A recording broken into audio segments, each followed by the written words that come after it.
Gift পেতে কার না ভালো লাগে, আর সেটা যদি হয় অনেক দামি কিছু, তাহলে তো আর কোনো কথাই নাই। কি ভাবছেন কি এমন দামি গিফট পেলাম, তাই না? আসলে যেটা দেখছেন সেটাই আমার কাছে অনেক দামি কিছু, একদম অরিজিনাল খাঁটি ঘি।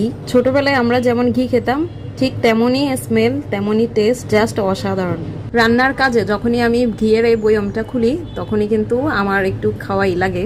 বললাম না, এটা গ্রান এত অসাধারণ যে আপনি না খেয়ে না টেস্ট করে কিন্তু পারবেন না। তো আমি এখন এক চামচ খেয়ে নিচ্ছি। এখন তো আসলে এরকম অরিজিনাল কোনো কিছুই পাওয়া যায় না। ও হ্যাঁ, শুধু ঘি না, সাথে ছিল আরো খেজুরের গুড়। এটার টেস্টও অসাধারণ। আমি একদম চাকা চাকা কয়েকটা নিয়ে খেয়ে ফেলেছি।